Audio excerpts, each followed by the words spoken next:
राव अंबेडकर जी, मैं आपसे शुरू करता हूं। पहनावे पर सवाल, लुंगी की बात इसलिए कि रंग भगवा है। राकेश साहब, बहुत बहुत शुक्रिया, धन्यवाद। भगवा को लेकर के किसी भी तरह का कोई प्रश्न या कोई बात नहीं कही गई है।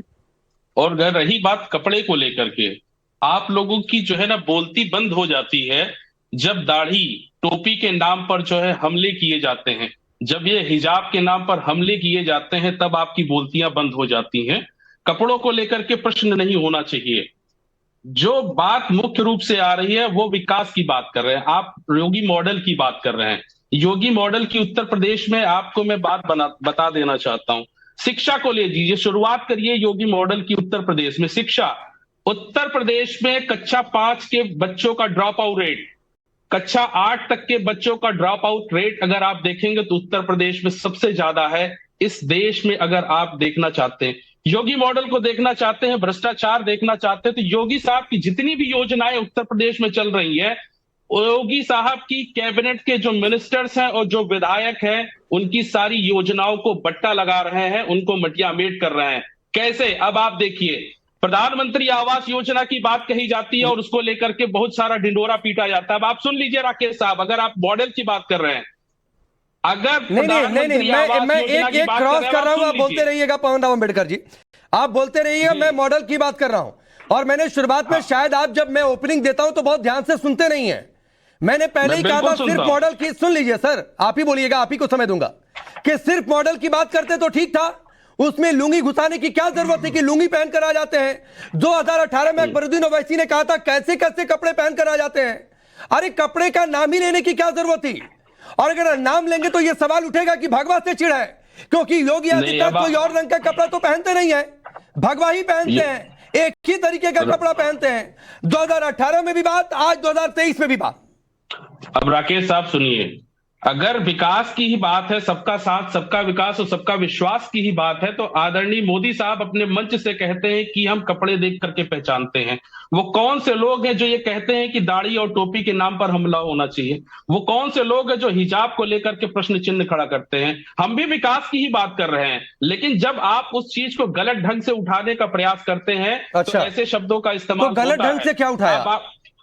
पवन राव अंबेडकर जी, केसीआर ने नहीं कहा कि लुंगी पहनकर चले आते हैं। नहीं लगती है? अब आपको कोई आपत्ति नहीं लगती है कि नहीं, वो आपत्ति जो आपने सवाल पूछा वो शलमणि के पास ट्रांसफर हो गया, वो जवाब दे देंगे। अब आप सुनिए, क्यों मैं आपसे पूछ रहा हूं, आपने सवाल पूछा, मैं आपसे पूछ रहा हूं, आप क्यों नहीं उठाते हैं कि मोदी साहब जब ऐसा प्रश्न मंच से उठाते हैं, इस देश के प्रधानमंत्री हैं, ना कि किसी पार्टी के प्रधानमंत्री। पवन राव अंबेडकर जी, केसीआर भी तेलंगाना के मुख्यमंत्री हैं। ऐसा नहीं है कि वो सिर्फ अपनी पार्टी के मुख्यमंत्री हैं या आपकी पार्टी के मुख्यमंत्री हैं। तेलंगाना की पूरी जनता की पार्टी है। तब उनसे आपने सवाल नहीं पूछा कि क्यों लुंगी की बात कर ली? यही मैं कहना चाह रहा हूं। क्या आप आदरणीय प्रधानमंत्री साहब के तो आप बोले तो ठीक है, लगा सकते हैं? आप बोले तो ठीक है, बीजेपी ने बोल दिया तो गड़बड़ हो गया। प्रश्न चिन्ह लगाइए कि आदरणीय मोदी। अरे जब जो स्टेटमेंट आता है तो प्रश्न चिन्ह लगते हैं।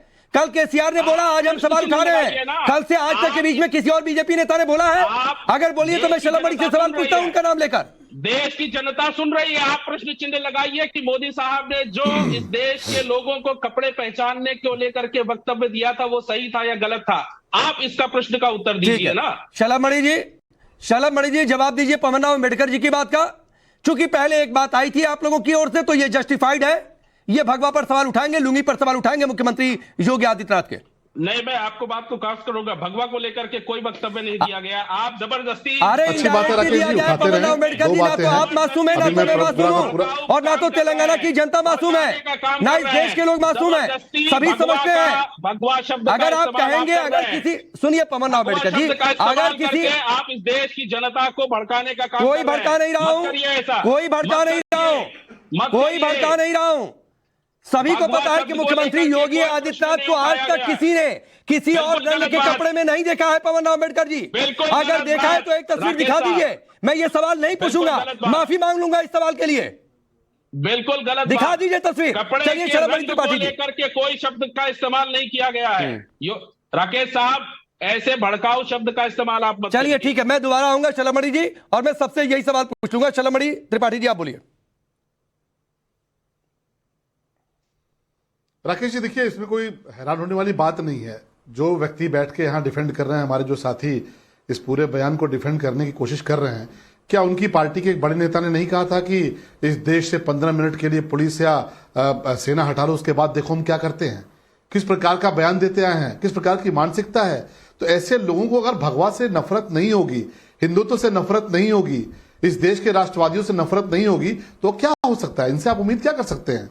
आज चुनाव चल रहा है, आप पूरा पूरा पोथा पथरी लेके बैठे हुए हैं, आप आवास योजना की बात कर रहे हैं, आप दुनिया भर की और चीजों की बात कर रहे हैं। अगर आपको लगता है ये मुद्दे हैं उत्तर प्रदेश में, तो 1 साल पहले गला फाड़ फाड़ के तो गए थे यहाँ पे, 1 से सवा साल पहले आए थे पूरे उत्तर प्रदेश में, गला फाड़ के गए। इन मुद्दों पर तो कोई चर्चा नहीं की, क्योंकि आपको पता ये मुद्दे हैं ही नहीं। उत्तर प्रदेश की जनता ने दोबारा प्रचंड बहुमत से अगर जिताया है तो इन मुद्दों को देखते हुए जिताया है। लेकिन आपको नफरत किससे है? आपके नेता कभी भगवा को लेकर इस तरह के बयान देते हैं, कभी आप कहते हो सेना हटा लो, पुलिस हटा लो, हमारी ताकत देख लो। आखिर है क्या ये? आपको एक व्यक्ति जो कि मुख्यमंत्री के पद पर आसीन है, और बोल कौन रहे हैं, जो खुद संवैधानिक पद की शपथ लेकर आए हैं, ऐसे मुख्यमंत्री का बयान आता है। एक मुख्यमंत्री के लिए, एक सम्मानित मुख्यमंत्री के लिए, जो कि लगातार दूसरी बार मुख्यमंत्री हैं, उनके कपड़ों को लेकर, उनकी वेशभूषा को लेकर, और ये पहली बार नहीं हुआ। और जब जब इन्होंने किया है, तब तब देश की जनता ने इनको जवाब दिया है। मोदी जी के कपड़ों को लेकर भी खूब चर्चा की राकेश जी, आपको याद होगा। मोदी जी के कपड़ों को लेकर न जाने क्या क्या बोला, कांग्रेस ने बोला, इन्होंने भी बोला। और इनसे आप किस प्रकार की धर्मनिरपेक्षता की उम्मीद करते हैं? इनकी पार्टी का नाम तो पूरा सुन लीजिए, इन्हीं से पूछिए कि इनकी पार्टी का पूरा नाम क्या है। तो जब इनकी पार्टी का पूरा नाम सुनेंगे, या केसीआर जी का तुष्टीकरण अगर आप देखेंगे, किस प्रकार की तुष्टीकरण की नीति तेलंगाना में चल रही है, किस प्रकार से वहां पे अपराध बढ़े हुए हैं, किस प्रकार से वहां पे एक डॉक्टर, जो महिला डॉक्टर थी, उनके साथ अत्याचार किस प्रकार का हुआ, तो पूरी की पूरी सरकार तो नतमस्तक है तुष्टीकरण करने वालों के। शलमणि जी, एक चीज मैं चाहूंगा जरा क्लियर कर दीजिए, और शायद पमन्ना अम्बेडकर जी के लिए भी ये जानकारी ज्यादा महत्वपूर्ण होगी। बीजेपी में आप, उससे पहले पत्रकारिता आपका करियर देवरिया गोरखपुर के पास है। आपने कभी मुख्यमंत्री योगी आदित्यनाथ को भगवा रंग के अलावा कभी और किसी कपड़े में देखा है, यानी किसी और रंग के कपड़े में देखा है क्या? वो उनकी दीक्षा है, वो संत हैं, उनको हमेशा जब भी किसी ने देखा है, उनको भगवा वस्त्र में देखा है, हिंदुत्व के प्रतीक के तौर पे देखा है। तो उनके वस्त्र पर सवाल उठाने का मतलब कि आप सीधे तौर पे भगवा पे सवाल उठा रहे हैं, आप हिंदुत्व पे सवाल उठा रहे हैं। और ये तो सबको पता है कि इनकी पूरी की पूरी केसीआर जी की सरकार और एएमआईएम पूरी तौर पे जो तमाम इस प्रकार के सांप्रदायिक तत्व हैं, उनके चरणों के तलों बैठी हुई है। उनको खुश करने के लिए आप योगी जी को कोसेंगे, उनको खुश करने के लिए आप मोदी जी को कोसेंगे, उनके कपड़ों पर आप टिप्पणी करेंगे, भगवा पर टिप्पणी करेंगे, हिंदुत्व पर टिप्पणी करेंगे, इस देश के हिंदुओं पर टिप्पणी करेंगे। लेकिन इस देश की जनता जवाब देना जानती है, और लोकतांत्रिक तरीके से जवाब देना जानती है। और जब जवाब देती है तो आपकी दुकान का ताला बंद हो जाता है और भारतीय जनता पार्टी का कमल खिलता है। ठीक, प्रेम